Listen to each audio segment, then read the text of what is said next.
even sometimes Stoneforge Mystic plus Daze is going to be enough. There's only so much targeted burn in the burn deck that can go to creatures. So I think Charlie's tired. It is probably past his bedtime. Yeah. I would imagine. Pretty late. Kind of past my bedtime. So. Old is gold, as they say. Here's a Delver of Secrets. Mitchell going to take a draw. I believe they did both keep 7. Here is a mountain. That's a Goblin Guide. In we go. Jordan, Polluted Delta add to the grip. Jordan will go down to 18. We'll see if his Delver will flip or if he has any interest in brainstorming to ensure that it flips. Take a look. It's a hit. Gitaxian Probe. This is one of the few matchups in Legacy where I would remove Gitaxian Probe post-board. You don't want to look at all the burn spells that are going to kill you? There's not a lot of information to be gained in most games, and 2 life is a real cost. Yes. Yes, it is. Sacrifice Polluted Delta, Will Jordan. Going to go down to 17. This is a Tundra. That's a Stoneforge. We already know that. And you have to imagine it's going to be Batterskull or Jite. Which one would you search for? I think that I like getting the Jite here because because he has an Insectile Aberration, he has insurance in case something happens to his Stoneforge Mystic. Okay. Jite on a creature is good enough to win the game too, and this forces Charlie to have 2 pieces of removal, not just 1. Doesn't have to be a Batterskull hit. 1 hit from a Jite is good enough. Oh, there's Daze on top. 2 damage is going to come across here. Jordan's going to go down to 15. So now Mitchell has to be concerned about Daze moving forward. That's a fetch land. Mitchell will go down to 16. This really needs to be a Searing Ablaze here. Pretty important. Charlie with 3 in his main deck. Pretty important that it resolves, too.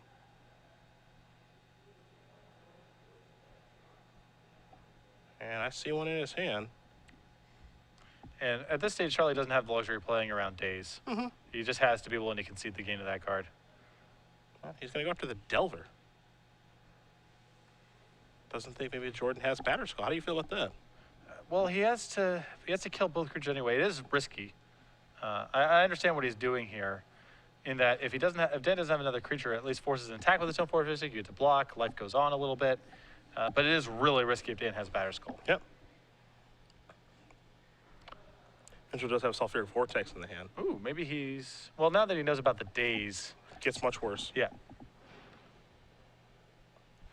One thing here is I imagine that Dan searched for a Jite because, if my Stoneforge Mystic dies, that's fine. I have something I can do.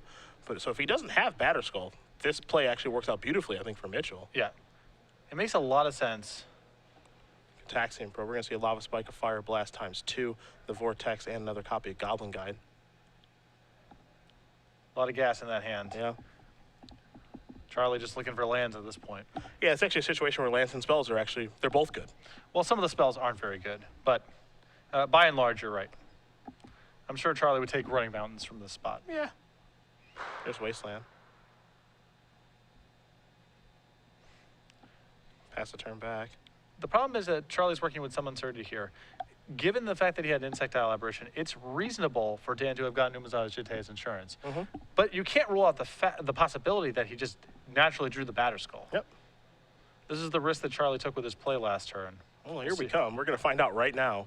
Force of Will will be what he's looking at. Activate. Yep, there it is. Tough guy. Yep. Now I'm trying to, and now he's considering maybe fire blasting this, which is a real risk as well.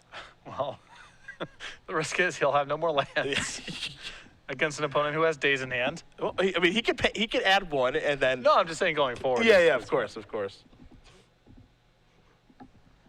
Tough guy Dan Jordan over here. Yep.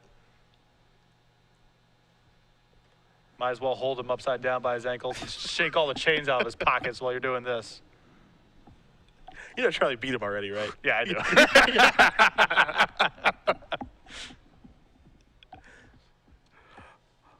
Yeah, fire blasting here is so tough. It is so tough. Well, he can't. I don't think he can win either way. Yep. I've been here before. Your odds of winning go from 0% to under 1%, but you gotta try. I'm not sure if he floated a mana or not. That's the bigger question. Yeah, and he's just going to see the game knowing that, okay, I'm beat. I can't win. So Dan Jordan is going to win game number 1 over Charlie Mitchell. That batter skull was a giant pain, and Blue Red Delver is up a game over Burn. That's actually kind of the draw that you mentioned too. You know, you got a Stoneforge, you've got counter magic like a Daze and a Force of Will, and it's too much to overcome, especially when you're on the draw. If you're on the play, maybe. Yeah, yeah. Charlie has a reasonable shot at winning that game on the play. You know, turn 1 Goblin Guide, turn 2 Searing Blaze your play. Even at that point, Stoneforge Mystic may just be too slow. Yeah. But on the draw, just not happening. Also took the real risk of killing Delver instead of Stoneforge Mystic. Again, I believe that play is actually quite good if Dan didn't naturally draw Batter Skull. That's the thing about it. There's 2 things that can happen in that game that warrants Dan getting Umezawa's Jitte. One is, I don't have protection for my Stoneforge Mystic. Jitte is good enough to win the game on its own, and I want to tax Charlie's burn spells going after creatures. The other thing that could be happening is Dan has drawn the Batter Skull already, and so he's just getting the Jitte because that's the thing that he can get. Either one is sort of, the first scenario is the more plausible one. I agree. That Dan just doesn't have any protection and he's happy enough getting the Jitte because it can go on anything. There is the risk, though, of the Batter Skull being there, and Charlie kind of caught the bad end of it. Trivia time very quickly, 6-month giveaway. Hashtag your answer, the hashtag of SCG Premium. Make sure you're following at SCG Live. We, of course, will announce the winner at the conclusion of our semifinal round. And do remember that all giveaways here at the sole discretion of Star City Games. Twitch.tv is no way affiliated with our giveaways. Mr. Sullivan, So 6 months. Charlie Mitchell, we've been focusing on his burn list quite a bit. And for the most part, it's pretty conventional. Not a lot going on here outside the norm. With the exception of 1 card, there is a 2-mana 1/1 in his sideboard that he used to beat the tar out of Ross Miriam playing Elves earlier in the day, if the rumors on the floor are to be believed. Yes. So name that 2-mana 1/1. And if you can, hashtag the answer at hashtag SCG Premium. Make sure you're following at SCG Live on Twitter. We'll announce the winner at the conclusion of the semifinal round as we do turn our attention back towards Jordan versus Mitchell. We will take a look at Mitchell's sideboard first. 3 Vexing Shusher, 3 Satyr Fire Dancer, 2 Mindbreak Trap, 4 Red Elemental Blast, and 3 Smash to Smithereens. Actually, a lot of options here. Well, he will bring in the smashes. I don't know if he wants all 3, but I expect that he does, probably in the sideboard for this matchup. The real question is he wants Red Elemental Blast. Historically, I've only liked this card against basically blue combo decks. Things like High Tide, Omnitel, even Sneak and Show. Using it against honest decks risks that you just don't have enough burn in your hand to finish out the game, and you allow the other deck to get to the mid-game or the late game. Since the blue cards aren't the most threatening ones in Dan's deck for the matchup, it's actually the white cards, most notably Stoneforge Mystic. I would not bring in Red Elemental Blast were I in Charlie's position. That said, there's still a lot of things for him to tag, and so he may bring it in. I think the Fire Dancer is just bringing in more creatures against the deck with Bolts and Plows and True Name Nemesis that you can't even touch with Satyr Fire Dancer, all that stuff. Too many things that can go wrong. I don't like Vexing Shusher in the matchup very much because all of Dan's permission is soft permission, with the exception of Force of Will. And when you play Vexing Shusher, you have to, also kind of preempt in some spots, and then you just walk into Dazes and Spell Pierces anyway. So were I in Charlie's seat, I would just bring in Smash to Smithereens, but it is possible he will go to Red Elemental Blast and or Vexing Shusher. Other side of things, we're going to see a Sword of Feast and Famine, 2 Grim Lavamancer, 4 Meddling Mage, 2 Rest in Peace, 2 Flusterstorm, a Pyroblast, Red Elemental Blast, 8 Swords of Plowshares, and a Wear and Tear. I expect to see his swords come in. Flusterstorm, I imagine, is basically like a hard counter here. It's really good. Flusterstorm is a great counter spell. Unlike Spell Pierce and Daze, where you can just kind of make your land drops and play around it. If Dan leaves a couple cantrips in the chamber, he holds a Brainstorm back, he can engineer Flusterstorms to counter for greater than 2 mana. So it's very good in the matchup. I think the Wear Tear is going to come in to fight Eidolon and Sulfuric Vortex, which are 2 annoying cards for Dan to play against. I think the extra Plow is reasonable because even if Charlie has a creature light draw, Dan plowing his own creatures just to gain some life is a reasonable line of play. And the Grim Lavamancers are fine here as well if he just wants extra threats. Lavamancer also contains some stuff in Charlie's deck. It's another card that warrants a removal spell. Yeah, I imagine that Lavamancers will come in. I mean, I don't think they're going to be the high impact cards that they are in some matches, like against Elves, but they're good enough. Yeah, they're good. Exactly, good enough. It would be different if Charlie had Searing Bloods in his sideboard alongside Searing Blazes. You don't want to be bringing in small creatures if that sideboard plan is available to the burn player, but Charlie doesn't have any of that, so it's pretty safe to bring in more creatures. Well, game 2 will be underway here in just a moment, of course. We shall see. Well, this is a fun conversation I've just been told about here. Ben Friedman, good Ben. 40-card Freeman. 40-card Freeman, the Sleeveless Wonder, Season 2 Invitational follow-up. Ben said to Charlie, excuse me, Ben said, "What advice do you have for this kid about 8th grade, Dan?" Dan said, "Talk to every girl you can." Charlie said, "I already do." Good answer. Yeah, great answer. Just ahead of the game in every way. Yeah. In every possible way. If I was only blessed with that level of wisdom at that age. Yeah. Well, were you playing Burn at this age already? No, I wasn't. Yep. At 13, if I was playing Magic, I'm not sure if that was right before or right after, I would have been playing, my idea of a combo deck would have been Orchestra, Flame, and Elvish Archers. So I definitely wouldn't have been here, that's for sure. Because it's a 3-1 and it already has first strike, so good luck blocking. Grim Lavamancer to start things off here for Charlie. Orchestra, Flame, Ball Lightning was also something I was really into. Ever heard of it? Yeah. Here's a Goblin Guide. We're going to head into the red zone potentially here with both creatures. We are. Daze is the top card. Charlie looking to deal 3 points of damage right now. See if Dan has a lightning bolt here. Maybe a brainstorm. We'll see. Looks like it's going to be a lightning bolt. Get rid of the Lavamancer. So Goblin Guy can stay around. Charlie will sacrifice the Arid Mesa. Again, we know the top card of Dan's deck is a Daze. The question, of course, now is does he have one in his hand? Because it looks like Mitchell does have some interest in resolving a spell here. This could be a Flame Rift. Easy. Only one. Or sorry, Rift Bolt. There we Rift go. Bolt. Easy. Get those all mixed up. I know, 2 damage, deal 8. You get a little antsy. There's a Rift Bolt. Daze and or Spell Pierce this. Well, there's a Jite. Now a Stoneforge. That's good news. Rift Bolt going upstairs. Jordan going to go down to 15. Mitchell will draw. Another copy of Goblin Guy. That's not bad. Not shabby here. This seems like a good spot to deploy the Shusher that's in his hand, though. In for 2. Volcanic Island going to hand. There's also an Eidolon over there, but again, only 2 lands, so there's a Daze. There is the Shusher. Yeah. He yelled it out there. He gave Dan the, hey, you want to counter this move? Charlie, you are wise beyond your years. Here is a Stoneforge Mystic. No search. Pass the turn back. Take a draw. A land here would be really nice. Oh boy, a Searing Blaze. But no land for landfall. So now it's Goblin Guide. And now it's everybody coming in. Triggers. Source of Plowshares is pretty good. Jordan have a Bolt.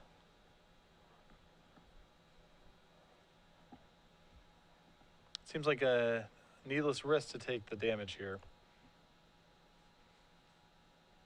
You think Dan should block or no? What's up? Are you saying Dan should block? Oh, if he had a bolt in hand, Oh, he's got to kill one of those. Yeah, for sure. Okay. There's 4th land, Delta. Because things aren't quite stable yet. If he equips the Jite and attacks, that's only 4 life that he gains. Charlie has 6 on the way back. Yep. And the Batter Skull, of course, is on something of a turn delay, so. There's a land. So now landfall's on. Yep, so here's this. Everybody's coming in. Trigger Wasteland. Trigger Force of Will. Can he get through these last points of damage? Does he have the Smash and Smithereens is the question. Yep, that would be huge right now. So there's Batter Skull. So I'm trying to figure out if we can work our way through this. If the only thing that he's got going on here is Searing Blaze, that's not going to cut it. The problem, of course, just being, even if he blocks and trades, et cetera, the Batter Skull and the Jite just get moved on the Stoneforge Mystic, and that'll wrap her up. Yep. There's Searing Blaze. Yep, so 3 and 3.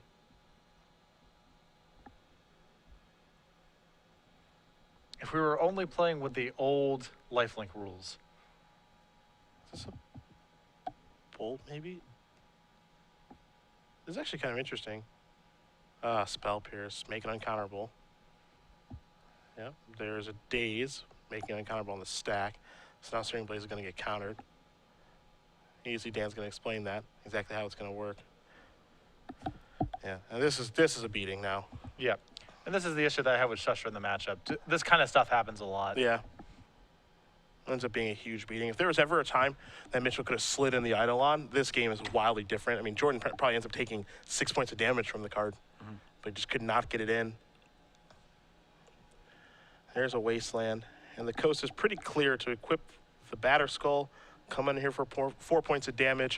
Jordan going to go up to 11. 2 GT counters, going to put him up to a virtual 15, and there's probably no coming back now. Charlie, you've had a great run. George just going to pass the turn back. It's a really good draw here from Charlie this game, too. I thought he was actually going to win this one. Just didn't have the land on time, I think, for the Searing Blaze was the problem. Yeah.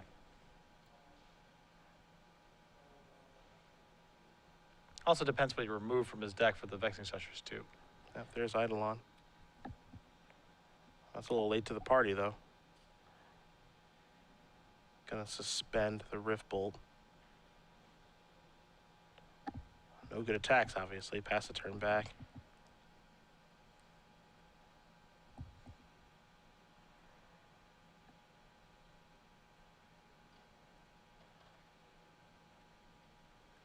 Yep. Yeah, yeah. I will take it, and you can gain it. He's gonna deal 4. Looks like he's gonna pump. Deal 6. And now Dan can even just strand the Eidolon in play because it's going to be more prohibitive for Charlie than for Dan. I think that's exactly what you're doing, too. That's why you see the double pump. It's gonna be 8 points of damage. Dan's gonna gain 8, go up to 19. Mitchell gonna go down to 7. And what has been a fantastic run here for Charlie. Looks like it's going to come to a close. Rift Bolt's going to be able to fire away. He'll have to take 2 from his own Eidolon and go down to 5. Jordan's going to go down a little lower to 16. Take a draw here. Because even a card right now like Smash the Smithereens doesn't even get him out of the situation. Yeah. There are some draws that could have been on time to get him out of this one, but looks like he didn't find him. I think he's come to that realization. He's going to extend the hand. Dan Jordan's going to win this match over Charlie Mitchell 2-0, and Blue White Red Delver is moving on to the finals. Dan, I mean, the matchup's favorable for Blue White Red Delver, don't get me wrong, but Dan had the draws that he needed, that's for sure. Very hard to beat Jite early on in the game. Naturally drew the Batter Skull, which was helpful for him, certainly in that first game. That first game was the really interesting one because Dan, we know, got the Jite because that's the only equipment that he got, but that he could get because he already had the Batter Skull. But the scenario is so good for him to induce Charlie to kill something other than the Stoneforge Mystic. Yeah. And I'm not sure Charlie can win that game if he kills the Stoneforge instead of the Insectile Aberration, but he has a much better shot. Yeah, that game is really interesting, actually, if he does just kill the Stoneforge Mystic and we just kind of proceed forward. I think it's a really interesting game. And I think the game is already interesting enough because, again, there's a real opportunity for Dan to just search for Jite and not Batter Skull in that spot. Yeah, it's really easy to imagine, you know. If Dan has no protection for the Stoneforge Mystic, it makes a lot of sense for him to go get the Jite. Then the Searing Blaze doesn't get contested. So that sort of the story being told by Dan here of, I don't have Force of Will or really any way to protect my creatures. I'm going to get a Jite because I know I can cast it. And because even if you kill my Stoneforge Mystic, I can put it on my Insectile Aberration. It forces another burn spell. The story that Dan is telling there lines up with